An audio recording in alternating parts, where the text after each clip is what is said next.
diwaanu Ndar def fa benn reportage ñuy waxtaanee ci diabète bi foofu nag ñu gis ni xayma gi lu jéggi dayoo la ndax taux de prévalence bi jéggi na 15% jege sax 16% conséquences yi mu am njeexital yi bëri na ndax parfois dinañ gis ay nit ñu feebar ñett jàpp ñeent dañuy dem ba dañ leen di amputé maanaam dagg seen benn cër muy lu jaaxal ñu bëri ñu ànd ceeg Ousseynou Diop reportage ñu dellu si waat ci plateau bi. jublu si di sensibiliser parce que umpalewu leen ni naam ñëpp xam nañ ni diabète am na fépp mais Ndar ni mu fi mel dafa jéggi dayoo parce que lim yi Université Saint-Louis mujj génne te professeur Philippe Mayanka dirigé ko dafa trouver 15,94%. fekk enquête ISEP maanaam moyenne nationale doon 4,2%. loolu rek déjà dafa bëri te du dafa bëri mais complications yi muy indi. moo tax ñu ni dañuy insister ci sensibilisation fexe ba relever niveau connaissance yi ba nga xamante ni ñi am diabète daañu dund ak seen diabète du leen bàyyeeg benn laago ñi amul diabète ñi ëpp ci ñoom duñu am diabète su ma waxee loolu dafa fekk ni li ñu naan diabète de type 2 tey ci tey 60% ay nit lañ yoo xam ne ñàkk xam moo leen fa yóbbu.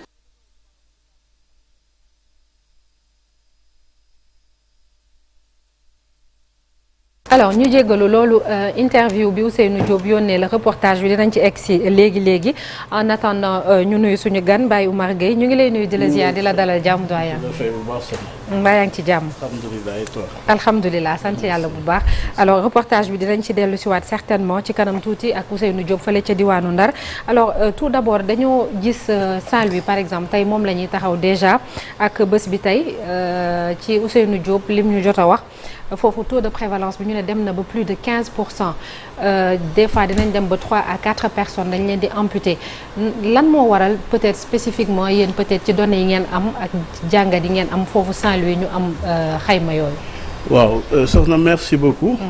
moom leen nuyu tam sama naataango yi. alors li nga wax lu am la effectivement Saint-Louis taux de prévalence bi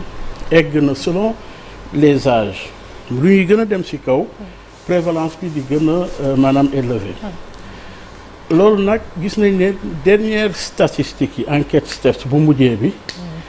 nekkul ne Saint-Louis moo gën a bari prévalence naam mi ngi fay bari torop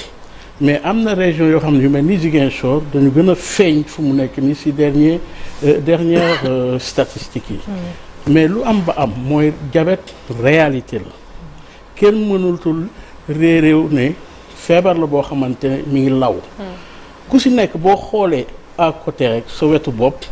walla sa kër walla sa koñ walla sa famille di nga gis ne diabète mi ngi fa donc mi ngi ci kër yëpp mi ngi ci quartier yëpp mi ngi ci gox-goxaan yëpp Sénégal ci àdduna bi nag kenn waxatu ko donc doon na jàngoro yoo xamante ne mi ngi gaañ askan bi fu mu nekk nii Saint-Louis xam nga booy xool dafa am lu ñu naan spécificité moo tax suñu réew yi war nañu di gëstu bu baax a baax lan moo tax selon les zones jàngoro yi di gën a law pour que ñu mën a adapter li nga xamante ne mooy stratégie yi. tout à fait mode de vie bi dañu naan Saint-Louis nu ñuy dundee doon na loo xamante ne mën na yokk lu ñu naan jàngoro ji boo xoolee tamit parce que sédentarité bi am na loo xamante ne toog ñàkk yëngatu bi am daf koy gën a indi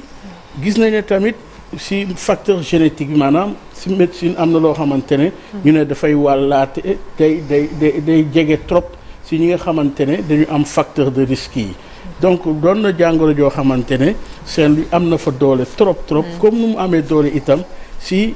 gox-goxaanu Sénégal yëpp ci quand même catégorie d'âge bàyyiwul xale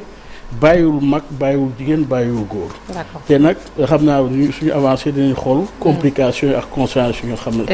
nga xamante ne mi ngi koy indi. si ñu dem xooli ji reportage Ousseynou Diop bi justement à Saint-Louis ñu ñëwaat. taux de prévalence bu diabète ci diwaan Ndar Géej daanaka jamono jile mi ngi gën a yéeg ndaxte téeméer boo jël léegi fukk ak juróom ak lu teg ci doomu aadama am nañ diabète bi loolu romb bu baax a baax taux bi nga xamante ni moom la ñu am ci niveau national bi toll ci ñeent yu teg ñaar loolu nekk loo xamante ni lu doy waar la docteur Diatou Guèye Dia nekk agrégé en médecine interne ci hôpital régional bu Saint-Louis di ci dellusiwaat. si saytu yu jot a am si région de Saint-Louis fii la diabète bi gën a feeñee par rapport ak yeneen région yu nekk ci dëkk bi. à Saint-Louis dem na ba 15%, donc 100 personnes yoo gis 15 yi am nañ diabète donc loolu li ko mën a expliquer lu bari la. li gën a yokk feebar bi bokk na ci toog bi nga xamante ni askan bi ñu ngi toog du yëngal seen yaram waaye tamit alimentation boo xamante ni baaxul loolee sax tax na tey jii ñi nga xamante ni ñoom lañu amputé ci hôpital régional bu Ndar semaine bu jot toll na ci 3 ba 4 ci ay doomu aadama. Ndar doon cas boo xamante ni dafa doy waar mën nga ni fukki at yeeg juróom Ndar li muy am ci li mu diabète day multiplier par 4 voire par 5 li moyenne nationale bi di am %, mais 2015 c'était 3,4. le problème du loolu la déjà mais ak complication yi ñi ngi ci dëkk bi léegi ça se voit dootoo rombati 20 personnes gisoo kenn koo xamante ni marita amul amputation waxuma sax diabète. ñoom li ñu trouvé waat dafa yéeme parce que ils ont dit que dans la région li ministère trouvé là 91% de la population dañu sédentaire. donc facteur bi mun na nekk ci lu muy donn mën na nekk loo xam ne ci dundun bi muy dund la ci environnement bi donc lu nduroog ni muy lekkee ni muy yëngalee yaramam yooyu yëpp facteur yooyu yëpp day exposer nit ki pour mu am diabète donc facteur yooyu yëpp daf fi am donc sans compter sédentarité bi parce que ñoom du ñu yëngatu lu bari ku ci génn taxi ngay préférer jël au lieu nga dox même si distance yi fii à Saint-Louis distance yi soriwul. ci biir gànnaaru réew mi prise en charge bi demeewul noonu ndaxte tey unité boo xamante ni moom la ñuy saytoo lépp lu jëm ci wàllu diabète amuñu ko rax ci dolli itam léegi saa yeneen i jafe-jafe yoo xamante ni ñoom diabétique yi ñu ngi kiy daj seen président Doudou Diop moo ko xamle. te kooku pour éradiquer ko mooy ñu am un plateau technique rek mooy jëkk am unité de prise en charge. boo xamante ni tous les diabètes daañu am benn fichier ñu fay daje daañu leen xam di leen toppatoo ñaareel bi aussi li indi complication yi mooy CMU vraiment c'est une excellente politique mais ba léegi diabétique yi bénéficier wuñ si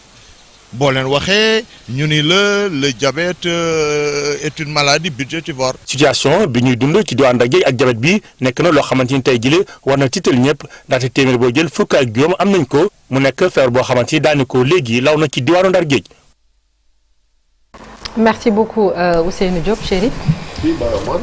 gis nga réaction yi nga xamante am na ak statistiques yi docteur bi jox mel ni kon Saint-Louis aussi cas particulier la cas particulier la wax nañ ko. d'abord ma nuyu Amadou moo ñu toogal foofu ci Ndar di def liggéey bu am solo moom ak équipe am pour wax rek ne réalité la Saint-Louis cas la moo tax ça fait 2 ans ñu demoon fa célébrer fa li nga xamante ne moo doon journée mondiale du diabète pour sensibiliser d'abord les autorités locales ñu mën xam ne santé c'est une compétence transférée ñu mën jàpp bu baax ci li nga xamante ne mooy dal seen askan muy population saint-louisienne donc réalité la mais li ci gën a am solo te metti mooy complication yi complication yi wax nañ ci benn boo xamante ne bu metti la mooy le pied diabétique di conduire à l'amputation amputation mooy bu ñu demee faj ba amatuñu pexe ci faj bi maanaam ci la ñuy dagg cër boobu ci doomu aadama balaa ñu koy dagg ñun liñ ciy jànkonteel ci association bi metti na lool les gars des fois ngay dund situation ci réew mi doomu sénégalais yi am situation yoo xamante ne booy génn ci hôpital di dugg ci kër doo nelaw les gens souffrent dans ce pays ba pare di ci gën a am solo mooy résilience bi ñuy àndal gëm yàlla bi ñuy àndal te loolu war nañu taxaw surtout les autorités de ce pays je les interpelle directement ñu xam lan la nit yi di dund te ñoom seen wàllu bopp yi juguñu pour di dem di saraxu wala di tàllal seen loxo des fois mu dal nit muy liggéey nekk ci kattanam mu jékki-jékki mbir mi dal ko bett ko mu doon père de famille affaire bi dal ci kawam mu doon indil ko jural ko ay dépenses yu doy waar des fois entre le choix jël xaalis bi fajoo ko wala nga jël xaalis bi jox ko sa njaboot am na ñoo xamante ni il préfère le deuxième scénario jël xaalis bi jox ko seen njaboot jàpp seen souffrance nelawee ko ba mu yóbbu leen des fois. ñu ngi dégg kenn traitement yi moom moo metti wala soins yi prise en charge bi. dafa metti trop trop trop. da leen di bett mais dafa cher parce que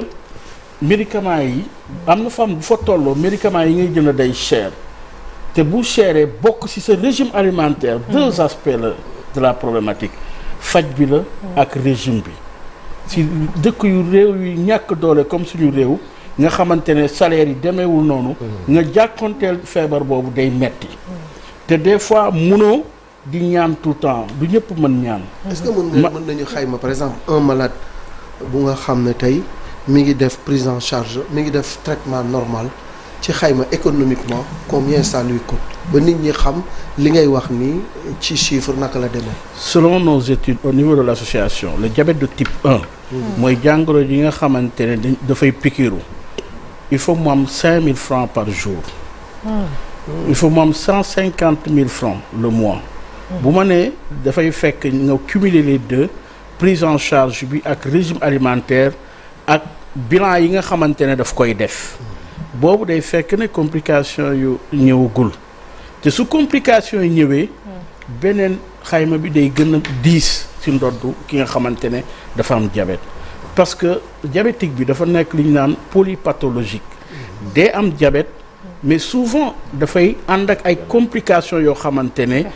ci diabète bi lay àndal te loolu day tax njëg bi gën a am solo kooku c'est le diabète de type 1 maanaam ñi pikiiru il faut 912 500 francs l'année presque 1 million pour mën a di faju di pikiiru pour mën a di toppatoo sa traitement ak di mën a def sa régime def sa bilan annuel donc loolu xam nga ne boo ko xaymaa type 1 bi rek la type 1 bi type 2 bi médicaments yooyu ñoo gën a cher mooy les antidiabétiques oraux mooy doom yi nit yi di naan te ñooñu dañ koy am souvent dañuy am hypertension artérielle souvent les maladies yi nga xamante ne xol beeg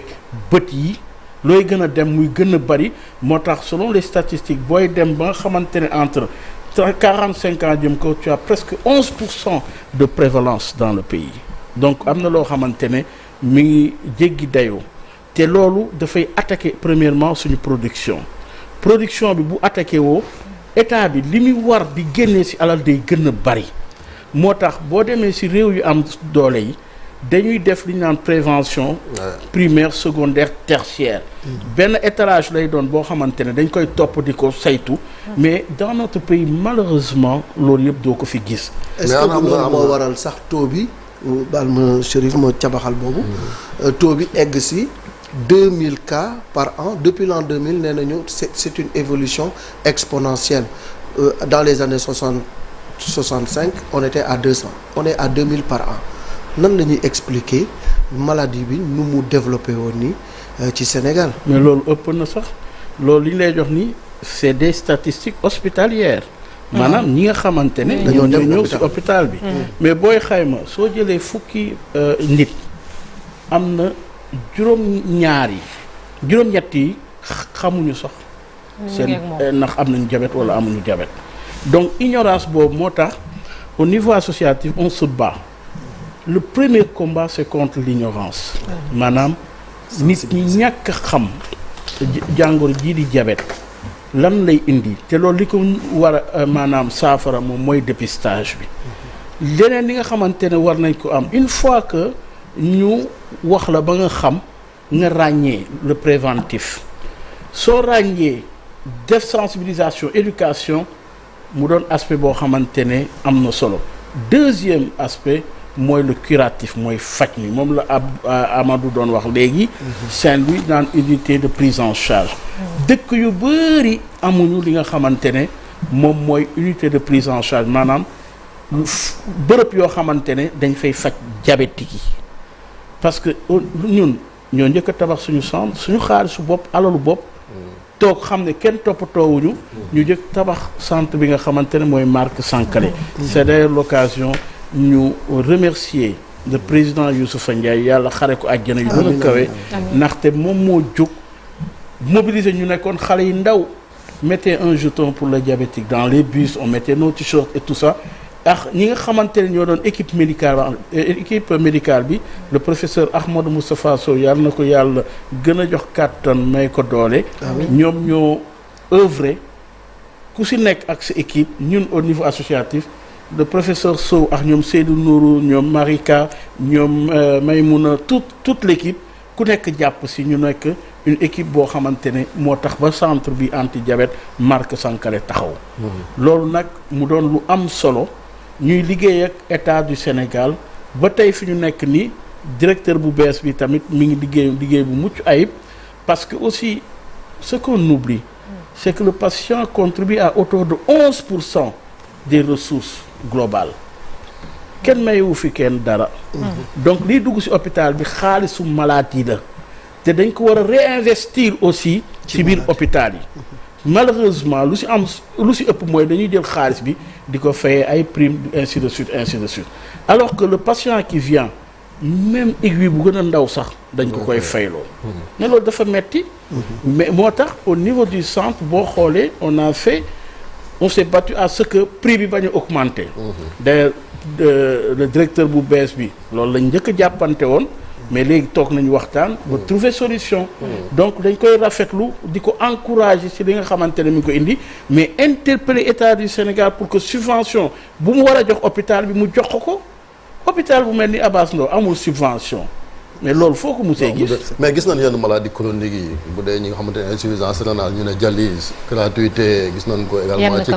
ci yenn cancer yi lu tax mënul am ci xam nga kañ lañu gëj a aider diabétique yi Sénégal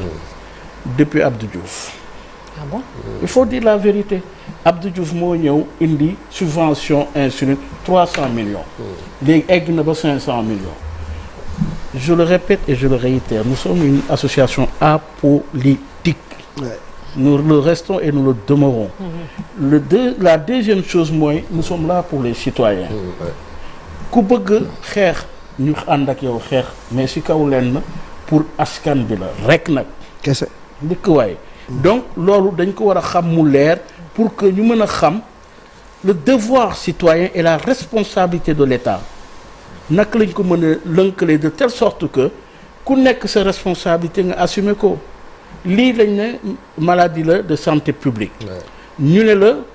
li nga xamante ne moom la ñuy jànkonteel metti na amul kenn si kër ku xamante ne amul diabétique rare na te ñoom xam nañu loolu xam nañ ko parce que man xam naa ne xam nañ ko donc am na loo xamante ne war na taxaw tey ñu mën a dimbali ñi nga xamante ne waxuma sax diabétique yi mais maladie chronique non transmissible ñu ngi sonnal nit ñi parce que diabète benn élément la boo xamante ne dafa am ay ramifications diabétique bi moom mooy am problème mu rein diabétique bi moom mooy am problème mu bët diabétique bi moom mooy am problème mu cœur diabétique bi moom mooy am problème mu tànk ainsi de suite taux de mortalité bi ndax xayma ngeen ko aussi bari na li muy lor ci doomu aadama xoolal yow xam nga pas taw doyen taw bi ñuy dugg ci weeru novembre la génn àdduna après suñu présidente antenne Rufisque loolu ay pour vous donner un aperçu rek xale yi moom et le problème c'est ça dafa commencer di sonnal xale yi te loolu c'est inadmissible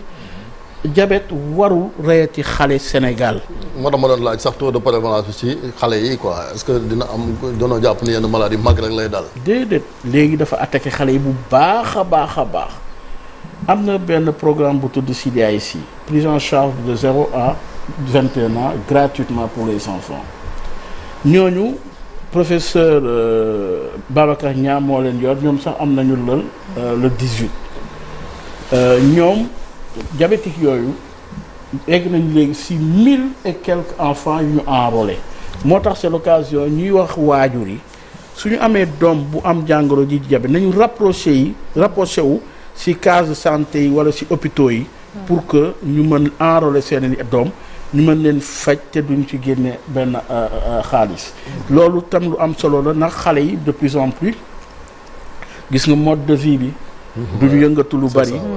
ak li nga xamante ne smartphone yi donc tax na ba jàngoro ji mi gën a law ma jox la benn anecdote dañ dem Kaolack ça fait au moins 5 ans ñu ñëw fekk CDIC bi lañ fa doon maanaam mise en place ñuy teg ay xale di leen rangale noonu le gouverneur qui était là-bas ak le directeur ma ne leen xale yii suñu gaawul jël leen en charge dina indi problème xale yaa ngi chétif tuuti seen bopp yi et tout parce que lu si gën a am solo mooy malnutrition boobu ak xale yi nu ñu ñàkkee toppatoo loof ba nga xamante ne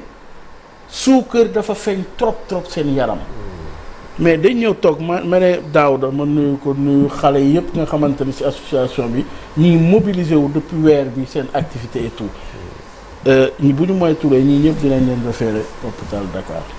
dafa toog ci même pas 4 jours 5 mu woo ma téléphone ne ma li nga doon xale yëpp a ngi genn waar bi ñëw nañu Dakar. dafa nekk loo xamante ne il faut que ñu def attention ci cette frange de la société boo xam ne de plus en plus diabète bi mi ngi leen di sonal mu indi leen na mooy war nañu def éducation citoyenne boo xamante ne thérapeutique jëmale ko ci cible boobu teel leen gàttandu pour que ñu mën a moytu li nga xamante ne mooy complication parce que plus ñuy dem complication yi di gën a ñëw di attaquer rein yi da ngay gis xale yoo xamante ne ñi dem unité de dialyse fu mu nekk nii genn wàll yëpp ay diabétique lañu. ñu si ëpp mais c'est également lié au niveau de vie tamit ak ni ñuy dundee sànq dégg nañ ko ci reportage bi muy sédentarité bi nit ñi toog du ñu yëngal seen yaram mais y a surtout l'alimentation aussi parce que ñun suñu habitude alimentaire gis nañ li ñuy lekk daanaka suba si ba guddi gi lépp dafa am suukar muy mburu bi muy ceeb bi et tout maanaam yeneen yi nga xam ne buñ xañ na bu ñu changé woon alimentation dina tane yooyu c'est pas accessible donc yooyu en fait chaîne la maanaam lii buñ ko lijjantiwul lijjanti la ca des tamit maanaam xeex bi du mën a yomb tamit. du mën a yomb mais lu war a yomb la. si lan bu ñu nee ñun Sénégal pepp yi ñuy lekk moo ëpp solo. céréales yi. te yooyu yëpp suukar la comme ni nga ko waxee. mais amoon na boo demee hôpital Marc Sankalé am na lu ñu naan APEDIA action populaire d'éducation des diabétiques. dañuy wan diabétique bi naka la war a lekkee. naka la war a toppatoo maanaam lekkinam de telle sorte que bu xamee li ñu tere bu xamee lu muy moytu ak naka la koy moytoo te léegi sax dañ naan tereetuñu kenn dara ci kaw nga xam li ngay jël lan la lay jural ak ban effet positif la mun a amal tamit ndax lekk bi tamit mënul ñàkk li mënul ñàkk nag dañ koy organiser te organisation bu moo foofu laay tamit sensibiliser les hommes de médias que nous sommes ndaxte gis nga amputation bi ñuy wax nii mu bari trop fu ñu toll nii toll woon na nii ça fait ay moins une vingtaine d'années gis nga kii di professeur Seydou Nourou Diop mu def ci enquête bu am solo liggéey bu am solo à l'époque mu doon am benn émission bu mu doon def RTS émission bi une fois dans la semaine di yeete dem nañu ba amputation ñëw zéro fii lu tax ndax nu mu doon jàngatee ak pédagogie bi ak explication bi ba nit ñi xam naka la ñuy moytoo pied diabétique complication yooyu mooy importance communication ak rôle média yi exactement et damay tàmm di wax mot MOTS soigne les mots MAUX maanaam plus ñuy wax askan bi di leen expliquer mieux ñuy xam naka la ñuy toppatoo seen jàngoro information boobu sur la maladie est-ce que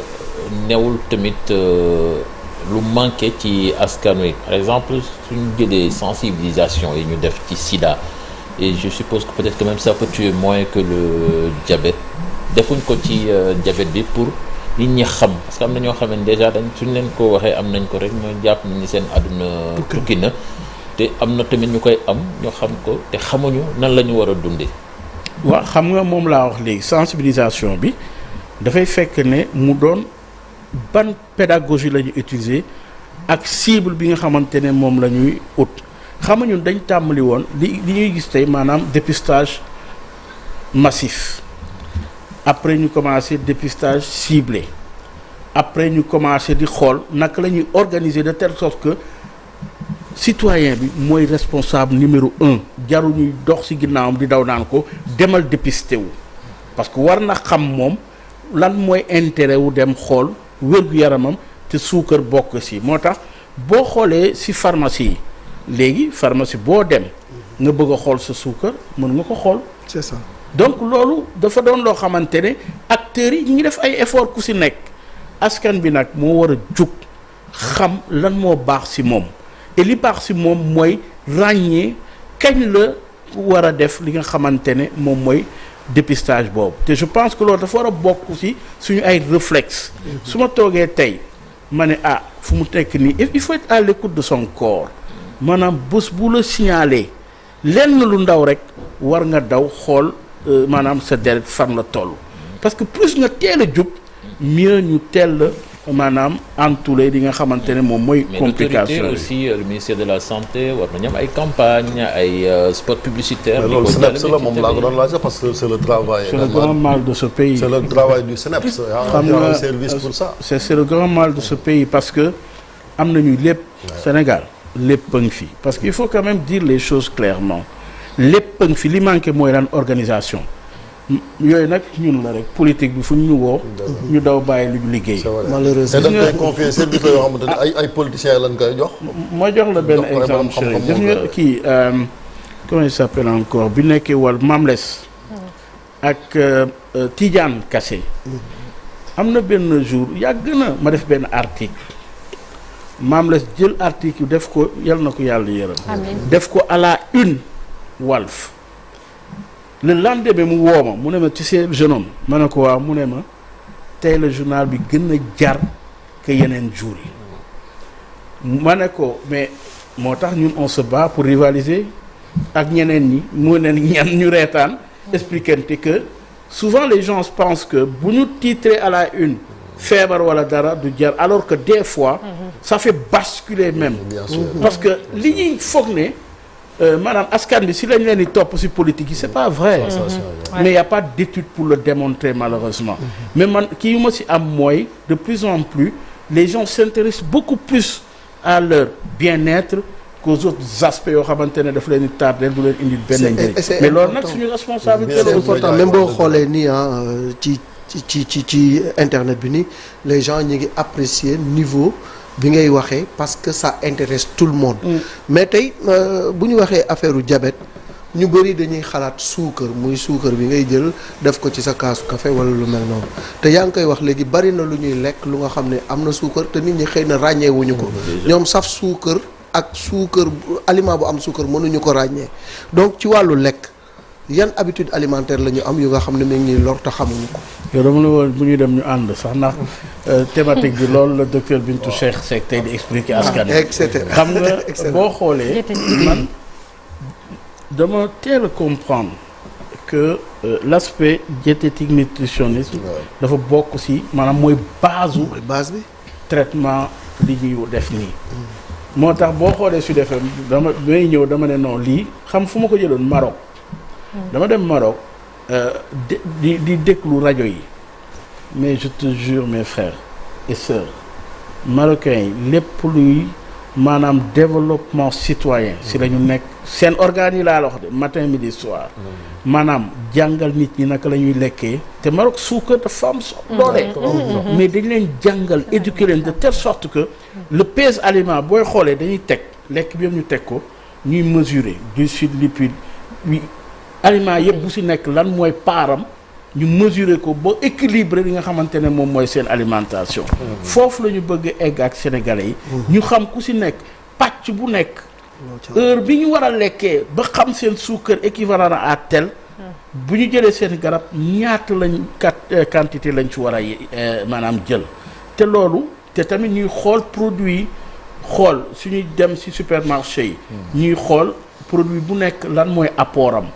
ban avantage la ko mën a indil ban inconvénient la ko mën a indi parce que li niin li bari xorom si parce que ñu ngi koy boo xoolee statistique xorom si tamit am na solo trop si consommation sénégalais yi loolu naka lañ koy defee de telle sorte que muy xorom muy suukar muy lépp loo xamante ne day gaañ askan bi naka lañ ko mën a moytoo mais loolu nag maanaam éducation la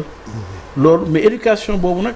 dafay laaj ku si nekk jël responsabilité am maanaam citoyen bi xam ne kenn du forcer kenn pour moi c'est le libre arbitre c'est le libre arbitre liberté choix la doone kenn non tere nañ lii bul def lii man loolu je suis contre yaay xool li gën ci yow sa bopp dinañ leen mbir maa ngi nii c'est à toi de choisir mais nous on mange gras on mange salé on mange sucré on mange épicé malheureusement. Mais il faut inverser. jàmbaar. surtout le sport. Le sport et puis privilégier le préventif sur le curatif. C'est ça avant de terminer ci traitement yi aussi prise en charge bi am na lu ñuy gis genre patch connecté yooyu je pense loolu est-ce que c'est accessible boobu tamit. mais bi nga xam ne da ngay bi nga xam ne da ngay mën di mesurer yow ci sa bopp ci sa suukar ak yooyu. chaque 15 jours. soo amul 70 000 wala 65 000 doo ko am. chaque 15 jours. loolu nag c'est la haute technologie. waa diabète dafa bari avancé boo xamante ne. tey su ma la woon stylo bi ñun autant. bi ñu doon piqûre bu ñu la nee insuline bi ñu daan jël seringue yi nii la doon toll soo ko doon piqûre sa yaay bu koy xool di craquer di jooy. presque intramusculaire yooyu nga xamante ne. boo koy jël doo ko mun a jam. mais tey seringue yi ay presque centimètres la sew. moom lay xale yi ma ne leen non doo ko sax yëg. donc sax yëg médecine moo médecine développé boo xamante ne mais nag loo si gis rek mooy volonté politique suñu bëggee dimbali seen askan dinañ xool seen askan lan la soxla parce que boo demee si réewu Europe yi foofu yooyu une dernière question Nata c'est vrai Baye Omar du docteur mais peut-être que am nga expérience ci feebar bi ba lu nekk dégg nga ko ci souvent dañuy gis ñi nga xam ne dañoo am diabète wala ñu bari suukar seen yaram di utiliser ay yenn produits ci mel ni le gombo wala. petit cola. waaw petit cola wala kii. ñebedaay yooyu yëpp yaakaar ni que mën na leen faj. est-ce que am na vraiment incidence ci maladie bi. xam nga man lu may wax du ma tere kenn dara ndax ne scientifiquement gis na yooyu tamit am nañu solo. wante am solo boobu ñu am solo walul remplacer seen médicament parce que maladie chronique boo xoolee fu mu jugee ci pancréas bi insuline bu doon mënatu ko sécréter amul dara lu ko mën a remplacer mais mën na améliorer mais bu mu remplacer médicament bi ngay jël te loo xamante ne kenn mesure ko quantité bi nga ci war a jël xamoo ko moytu ko moo gën ndaxte expérience yu ñu ci jot a am ñii ñëw yëpp mooy indi problème rein yi ngay dégg problème cœur yi ngay dégg bët yi sax daf koy indi donc vendeur d'illusion yooyu jar nañu moytu ci kaw nga xam lim lay indil comme jafe-jafe ak inconvénient et je pense que loolu yëpp mooy li ñuy ñëw au départ mooy sensibilisation éducation ku xam du xamadi moo lay gaañ parce que boo xamee di nga mën a moytu boo moytoo loolu moo gën ci yow ndaxte complication yëpp di nga ko mën éviter. ñaata at ngi ngay dund ak jàngoro ji yow. bari na. je ne veux pas te donner mon âge mais ëpp de 48 ans. waaw yàgg na trop. mais encore une fois ça n'empêche pas de vivre. oui absolument waaw joué naa nawetaan. football naa exemple boobu laa bëggoon a joxe waaw. et jàng naa aussi. et loolu moom la ñu bëgg yee ñi nga xamante ne par exemple suñu leen wax diabète ñu foog ne seen àdduna.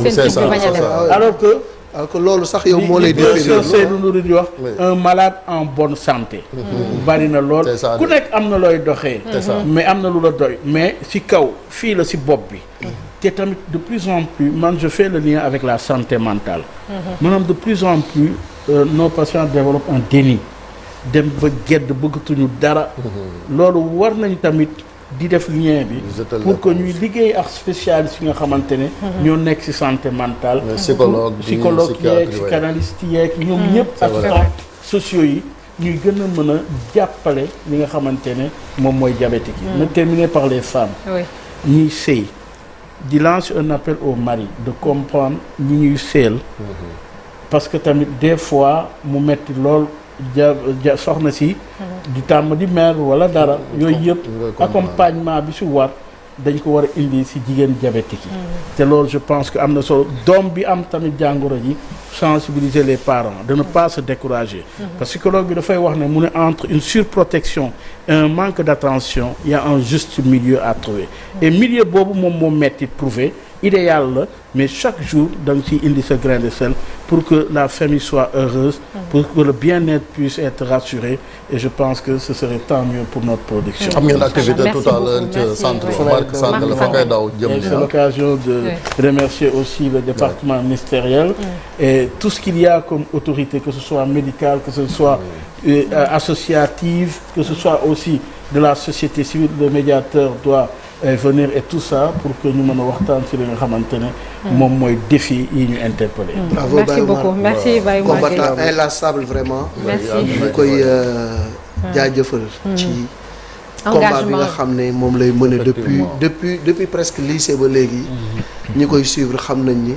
il est infatigable imperturbable toujours mi ngi ci liggéey boobu. te li muy def nii jaamu yàlla la quoi. bien sûr jaamu yàlla la xëy na mënoon na ni naa toppatoo sama wér-gu-yaram ak sama bu njaboot. mais ça c'est de la générosité te lii la ñu soxla ci réew mi nit ñu nga xam ne dañuy sacrifier wu pour le bien-être des autres.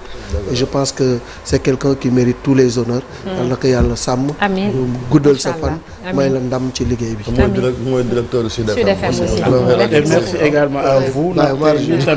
Vous le faites pour la communauté parce qu'on est investi d'une mission de service public. Ça fait partie de notre cahier de charge et loolu vous l'accomplissez au-là. Mais ça ne date pas de maintenant. Chaque année, Chérif et toute l'équipe, vraiment bingo quoi. Et puis, ma nuyu sama benn grand Medou Baye Medoune Silla suma mag la. suma bi ma tardé mi ngi ne ma hey foo nekk donc big up grand jërëjëf jaajëf. merci beaucoup merci Baye Oumar Gueye ñu ngi lay sant bu baax di la gërëm bon week-end à vous merci. merci jërëjëf ñu dalal Souleymane Niang léegi ci jàngat bi.